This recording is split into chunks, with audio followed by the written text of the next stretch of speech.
All right, so here we go with community. We've talked about worship and we've talked about prayer.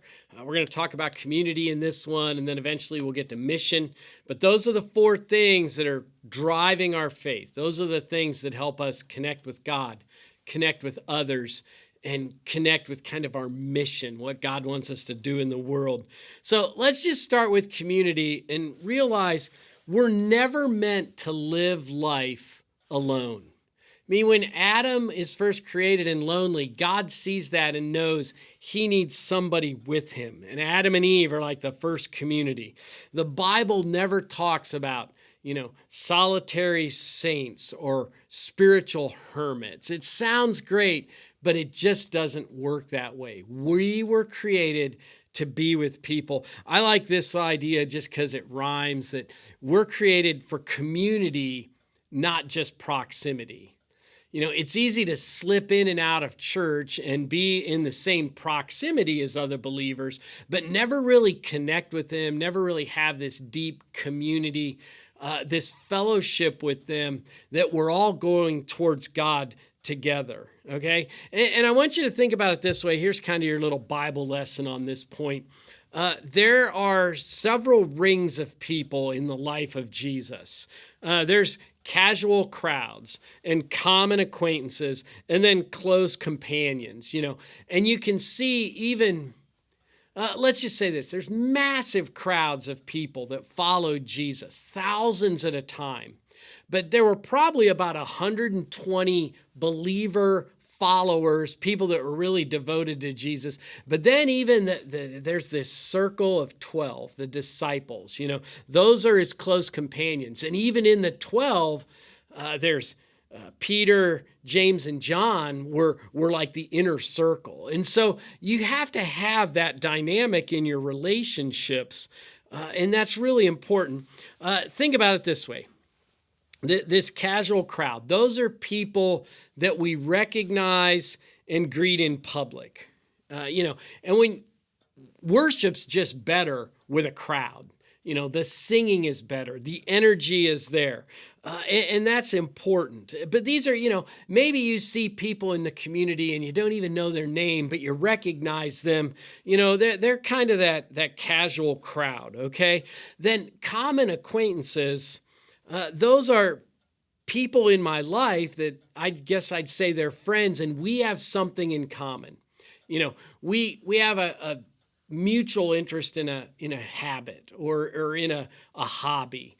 We maybe cheer for the same team, work at the same place. There's something we have in common that brings us together. We're common acquaintances. But then there's close companions. These are the people that you share joy with. These are the people that you share burdens with, the struggles of life. You need all that. You don't share your struggles with the casual crowd. That guy that lives down the street that you see at Drug Mart once a month. Those aren't the people I share burdens with. It's the close companions, isn't it? And you need close companions for encouragement and accountability. Something that we always talk about are these one another verses in the Bible. They're actually commands. There's about 50 of them. Pray for one another, encourage one another, bear one another's burdens, love one another. There's several commands that the Bible gives me that all start like that and end like that. You can't do those by yourself. You fulfill those commands, those Bible commands, by being in community with people. That's important to understand. Now, let me give you some caution when we talk about all this, okay? You need to avoid two extremes. The idea of just living on the casual acquaintance ring, that just produces a superficial faith. We're all guilty of rolling into church and every once in a while just going, hey, let's talk about the weather, let's talk about sports, and just, all those types of things, and never really share life. And so you can't just live on casual acquaintances. But at the same time, you can't just live in your little circle of close companions either, because then you're just developing a clique. It's a Christian clique, but it's still a clique. We need those people. But think about it this way. I've got a whole bunch of power tools that, you have to plug them into the battery or the charger for the battery to get recharged. That's my close companions. That's my small group. But the thing is, if you leave that battery on the charger forever, it ruins the battery. And I think that happens in our faith too. I've got this little circle of friends. I know they're going to pray for me. I know they're going to support me. They're my best buddies. We're all going to take care of each other. But at some point, you just need to unplug a little and go find those casual acquaintances and reach out to them and just help them as much as you can. So let's go with the next step idea. What's my next step? In the church, I just want to encourage you to find a small group. Most likely, I'd tell you, start a small group. You can do it. You could lead a small group. We would equip you to do that. We usually have what we call on-ramps and off-ramps that if you've never been in a small group, we don't want you to think you're going to get in one till death do you part. It just doesn't work that way. That usually there's a season for a group and then there's a natural exit ramp as well. Right now, we've been working through what I would call sermon-based small group material. That usually here's the Sunday sermon, and then there's some small group material, some discussion questions, some prayer ideas that you could just get together with some friends and talk about it. Most of us don't need another Bible study. We just need to drill down on the one we just listened to and work through it. And so we want to invite you to really work through that. And every once in a while, you'll see us really push that, and we hope you'll take advantage of it. The other thing is just Rooted. I would call it a deep faith study. It's a big commitment. It takes about 11 weeks to walk through Rooted, but I've done it a couple times with different people, and it is well worth my time.